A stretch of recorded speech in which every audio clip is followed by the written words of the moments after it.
Hello, everyone, and welcome to the Krista Show. This show is brought to you by K Coaching and ID Growth, and we have an exciting show today because we are going Facebook Live as well as via the webinar.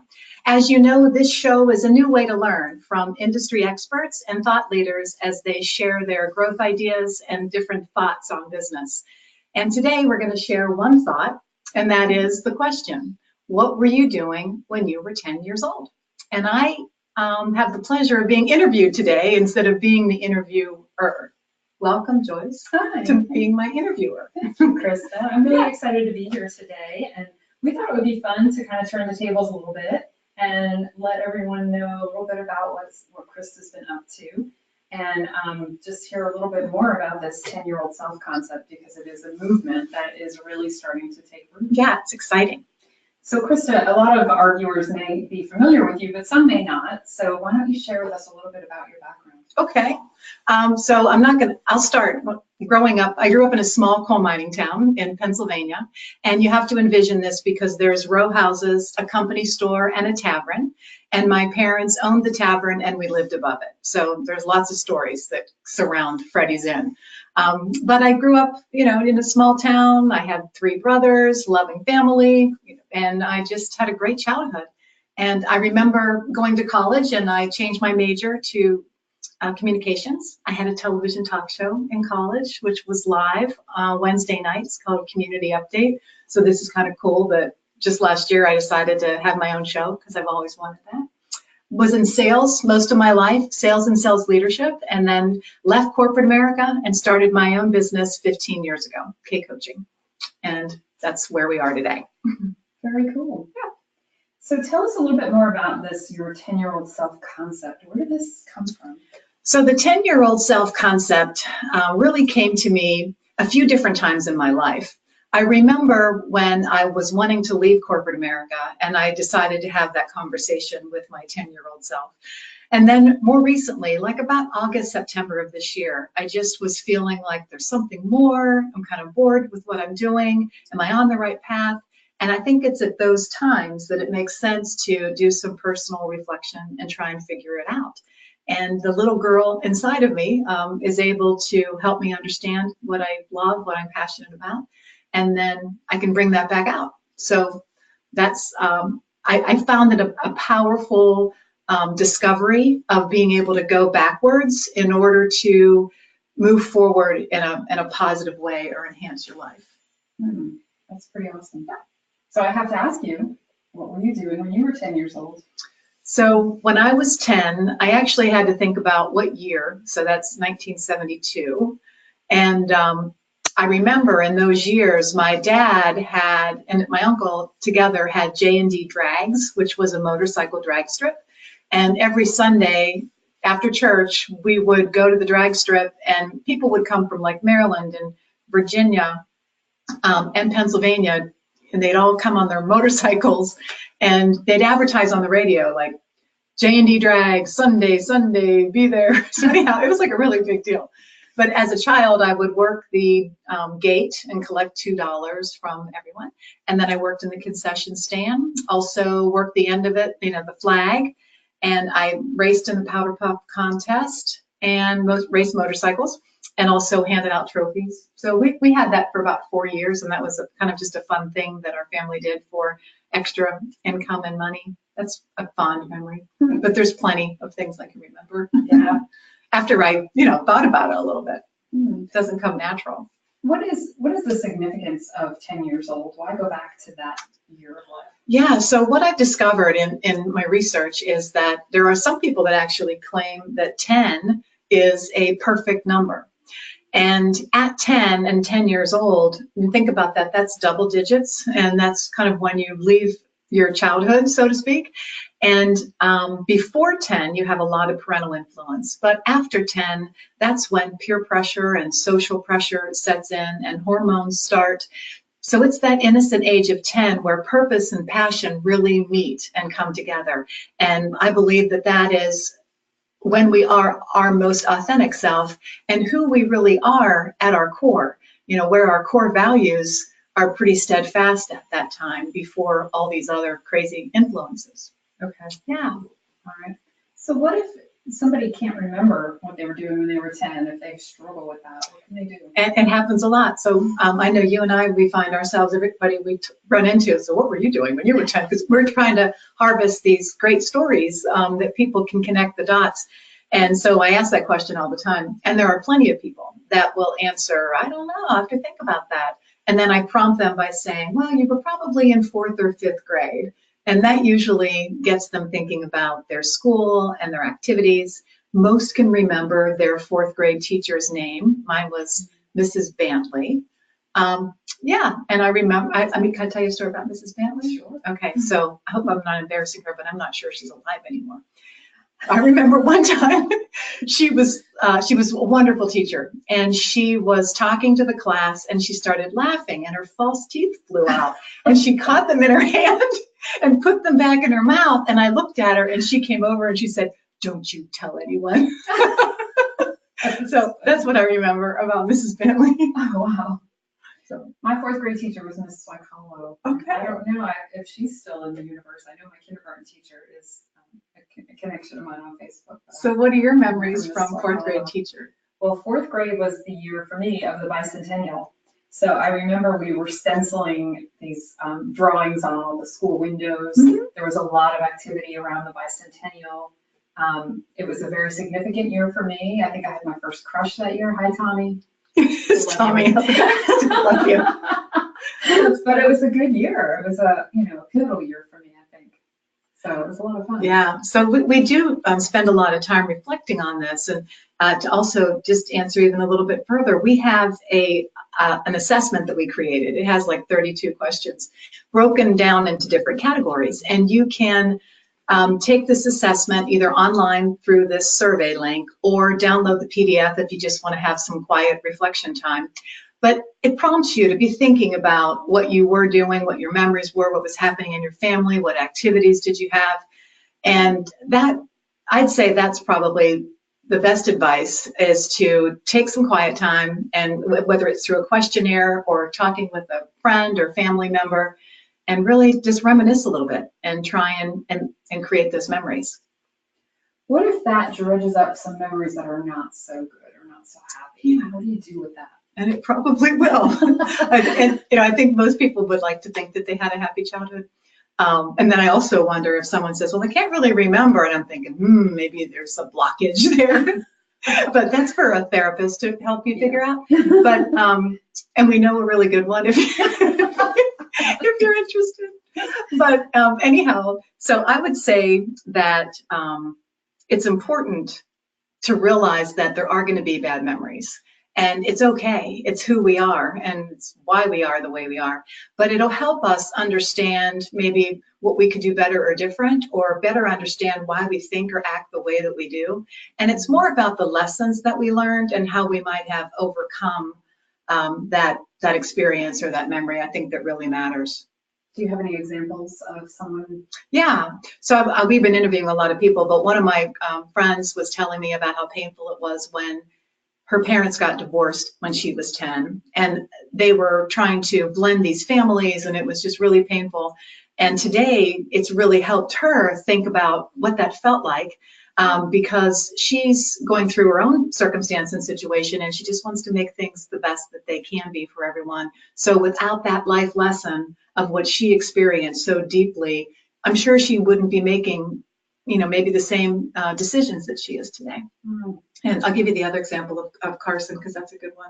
So my youngest daughter, Carson, when I asked her what she was doing when she was 10, she was like, Mom, I don't want to talk about it, because that's when Papa died. And Papa, being my father and her grandfather, he had emphysema most of her life, and they were very close. And that was a bad memory for her. And I think that most of her life, she saw him on oxygen and kind of struggling to breathe. But today, she made a career choice. And I didn't really connect those dots till recently, but she made a career choice to be a respiratory therapist. And the more I think about that, she got a tattoo when she turned 18, like the day you're 18, like I'm going to get a tattoo on, my daughter wants, whether you like it or not, kind of thing. And she got a tattoo like right here on her side that says, just breathe.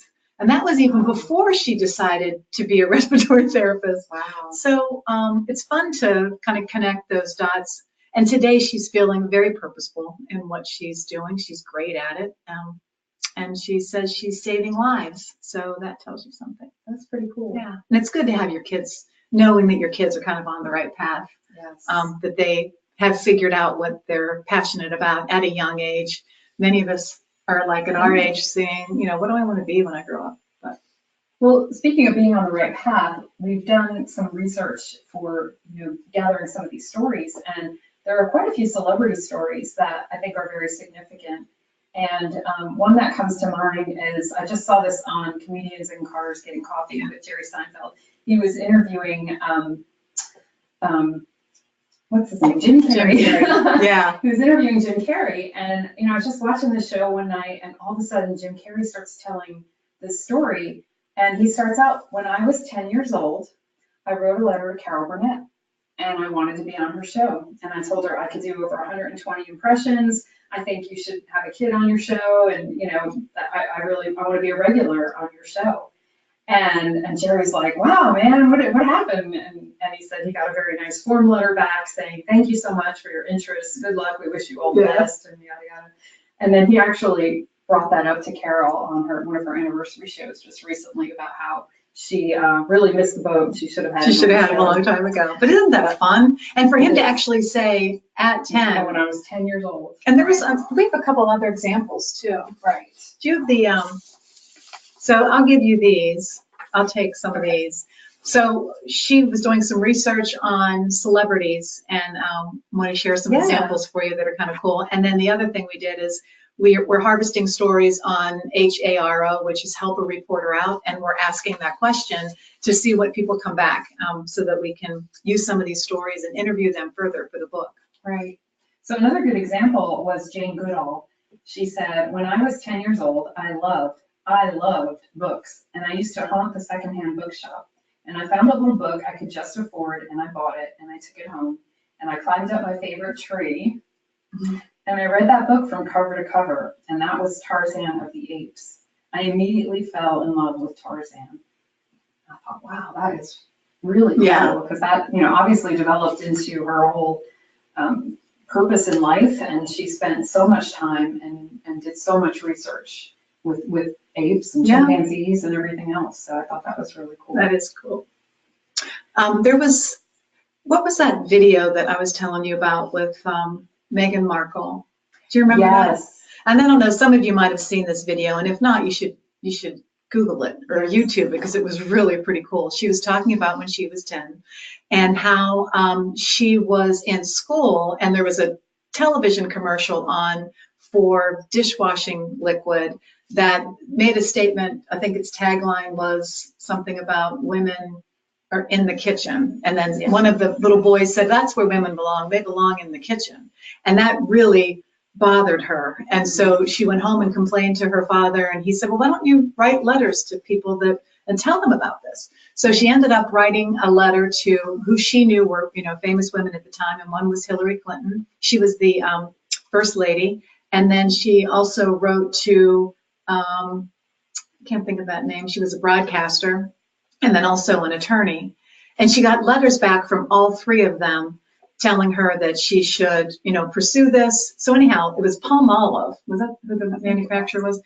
And they ended up changing the commercial to say, everyone in the kitchen instead of women in the kitchen. So she was able to affect significant change and impact in the women's movement. And today she'll tell you that it was that experience that helped her kind of get where she is today in terms of really a leader in women's rights. Mm-hmm. And finding her voice. Yeah. Because she got such positive feedback. I think it encouraged her. That's right. That, hey, one person can make a difference. And she was right. I mean, she had a really good opinion, and it affected change even at that young age. That's great. I love that story. So HARO is where we were harvesting some stories, and we've got a ton that came in. I'm just going to tell you a couple of them, kind of paraphrased because they're kind of long. But someone came back and said, at 10, I was already writing. In fact, I wrote my first play at 10. It was very short. And then she goes on to say that the drama counselor at the summer camp decided to put it on. And so her first play was produced when she was 10. Meanwhile, she's 74 years old today, and she's published over 100 books. And she really gives that credit to that love for theater and for community when she was a child, and getting that produced at such a young age. That's cool. That is a really I like that cool one. story. Yeah. One of the quotes that I found from Arnold Schwarzenegger, he said that when he was 10 years old, this is the quote, "When I was 10 years old and I dreamed every night of moving to America, Chuck Berry played that soundtrack. He rocked the world, rest in peace." And that was a tweet that Arnold Schwarzenegger posted when Chuck Berry died. But think about that. So here's this 10-year-old little boy in a very impoverished country dreaming of coming to America. That was his dream. And boy, did he take us by storm. Yeah. Yeah. Dreams do come true, right? Very impressive. Yeah, so with this 10-year-old concept, I feel like I've gone a little crazy over it, and I'm having a whole lot of fun. It's like my 10-year-old self's coming out to play. I even have a theme song, like, you know. Are you gonna sing? I don't know if I can sing it. But so think about when you were 10 and what was the music or what was the songs. But I used to sing this song at church camp. Yes. I can't sing. My mother will be so embarrassed right now. Actually, there's a story behind this. When I was 10, they used to make me sing at the mother-daughter banquets, and my grandmother would play the piano. And the last time I did that was when I was 10. I sang Raindrops Keep Falling on My Head by the Carpenters, and I was terrible. And the crowd's just looking at me like, oh, that poor child. And afterwards, my grandmother told me that I wasn't ever allowed to sing again. And I remember, my cousin reminded me of this the other day. She said, "Do you remember when Grandma said that you couldn't sing anymore? Do you know what you told her?" I'm like, "No, I don't remember." She said, "You said, I don't have to sing. I have a voice, and I'm going to talk." Ooh, good one. I thought that was, I don't remember saying that, but my cousin Karen reminded me of that. Well, sometimes people remember things, you know, on a different level or from a different perspective than what we do. So it's really interesting. So what are you doing now to bring this concept to life? Okay, so that part about going crazy. Actually, I was telling Eddie that I was having an affair with my book, and it's basically like I'm running away in the middle of the night writing, and I just can't seem to get away from it, and just kind of trying to carve time out and sneak off to do that. So it is very distracting, but it's a lot of fun. So writing the book and getting that out there, we're going to be doing a lot more PR and social marketing around the concept just to start getting some groundswell on it. I'm going to be interviewing some 10-year-old children. My oldest daughter is a teacher, and she teaches 4th grade by chance. And so I've already had conversations with the principal, and we're going to go in and hopefully get a chance to kind of get the younger kids involved in this as well. And I'm trying to speak as much as I can about it, whether it's keynotes or just workshops. And we are putting together an actual 10-year-old self workshop to help people rediscover this. And our first one is in August at the ABC conference. OP Will is sponsoring it. So for those of you that know what I'm talking about, we are going to have an actual workshop at ABC on your 10-year-old self. What else? Great. The book, we're hoping, is going to be out in September. And I'm so excited to work with a wonderful publicist and coach, Melissa Wilson, and she's helping me kind of stay on task. And she's been a lot of inspiration behind this idea as well.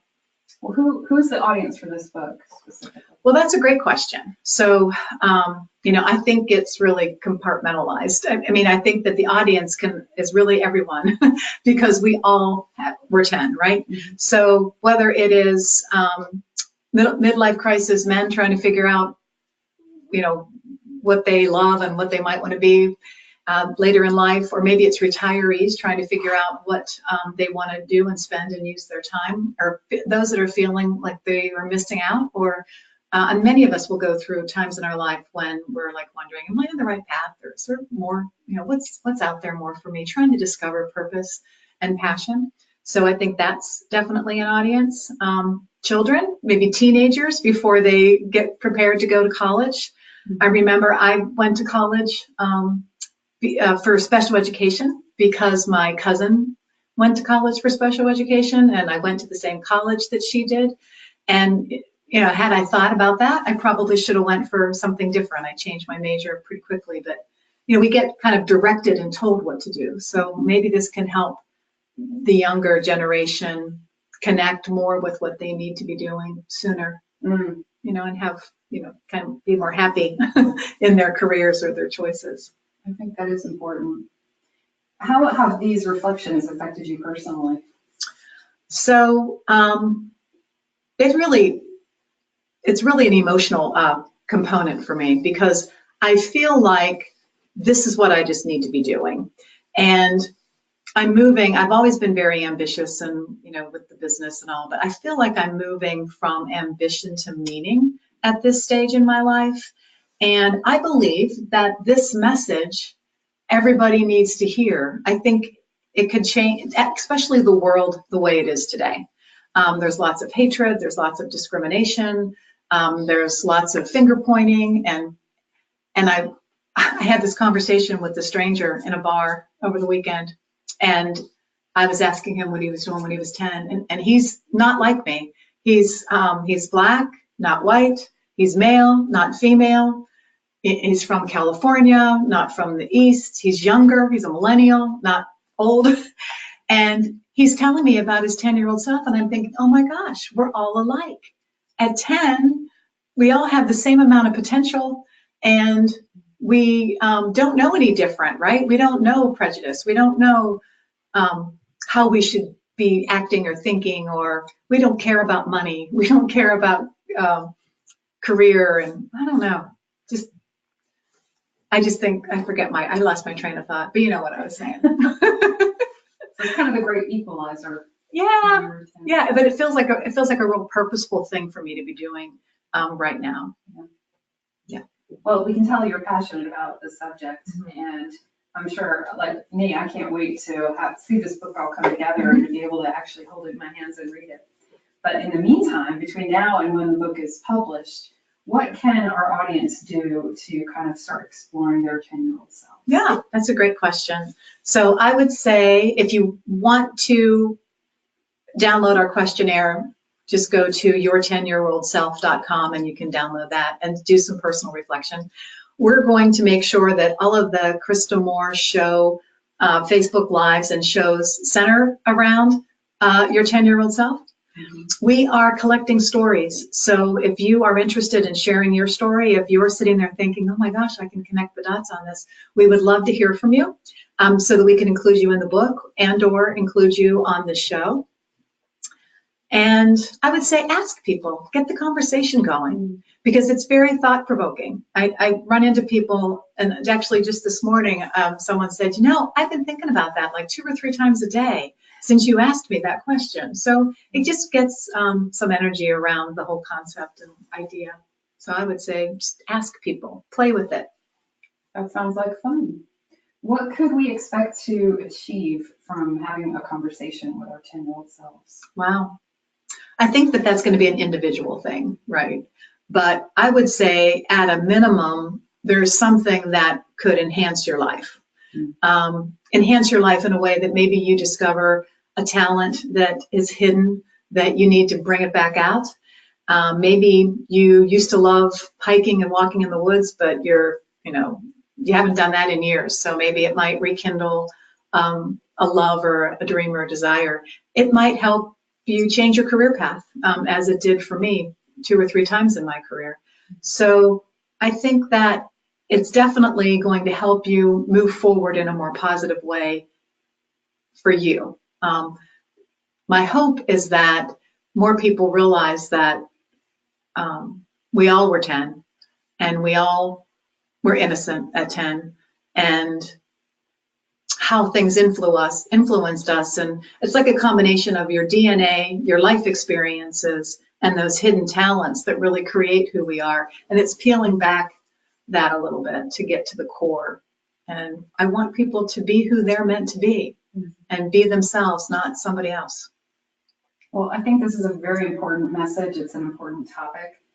I am really excited to be part of this movement with you. It's been so much fun. Really, really have enjoyed this process. And I want to thank you today for giving me the opportunity to interview you. And it was different. Let's hear a little bit about what you've been up to, because this has been a pretty big deal lately. Yeah.